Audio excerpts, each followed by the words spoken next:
Dengan demikian, jelas bahwa perkembangan daerah Lamongan sampai akhirnya menjadi wilayah Kabupaten Lamongan sepenuhnya berlangsung pada zaman keislaman dengan Kesultanan Pajang sebagai pusat pemerintahan. Tetapi yang bertindak meningkatkan Keranggan Lamongan menjadi Kabupaten Lamongan, serta yang mengangkat atau mewisuda Surajaya menjadi Adipati Lamongan yang pertama bukanlah Sultan Panjang, melainkan Kanjeng Sunan Giri IV. Hal ini disebabkan Kanjeng Sunan Giri prihatin terhadap Kesultanan Pajang yang selalu resah dan situasi pemerintahan yang kurang mantap. Di samping itu, Kanjeng Sunan Giri juga merasa prihatin dengan adanya ancaman dan ulah para pedagang asing dari Eropa, yaitu Portugis, yang ingin menguasai Nusantara, khususnya Pulau Jawa. Tumenggung Surajaya adalah hadi yang berasal dari Dusun Cancing yang sekarang termasuk wilayah desa Sendangrejo, Kecamatan Ngimbang, Kabupaten Lamongan.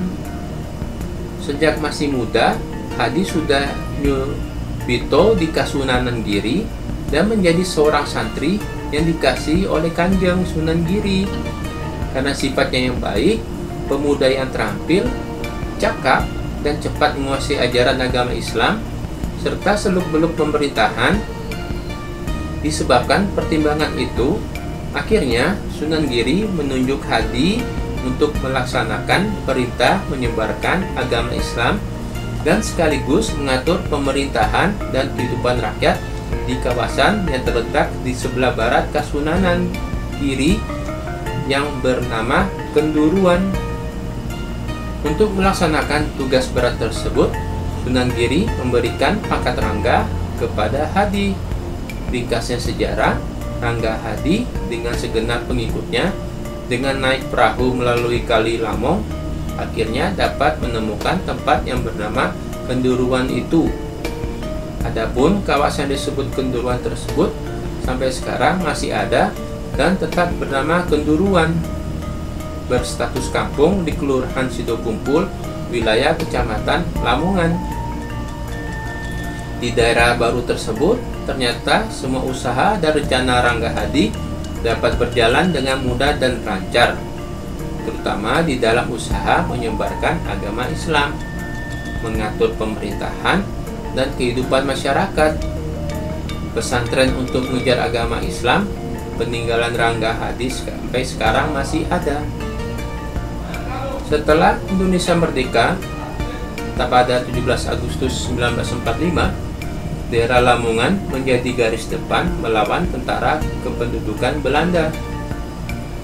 Pada tanggal 20 Desember 1948 pukul 15.00 terjadi serbuan atas kota Babat oleh pasukan Mardik Marines Brigade atau Koninklijk Nederlands Marine Corps yang datang dari Tuban. Kota Babat termasuk jembatan cincin jatuh ke tangan Belanda tanpa ada perlawanan sama sekali.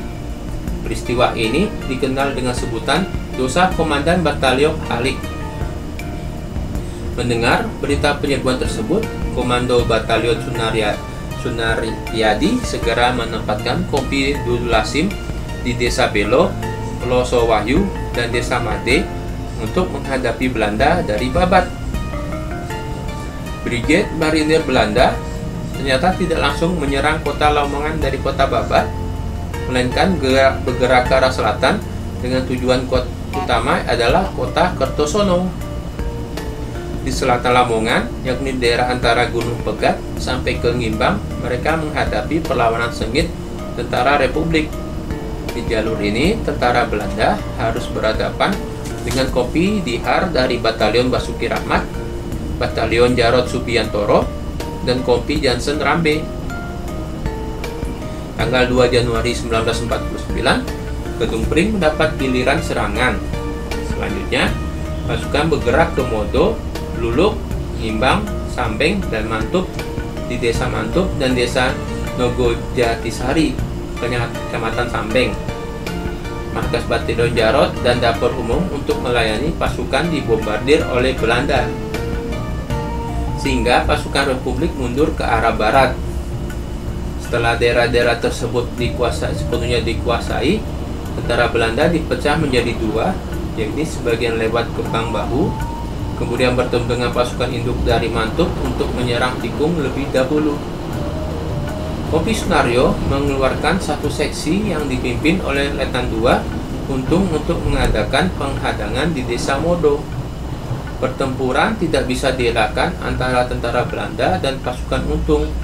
Karena tentara Belanda memiliki kekuatan yang lebih besar, akhirnya seksi mundur dengan membawa korban 2 orang.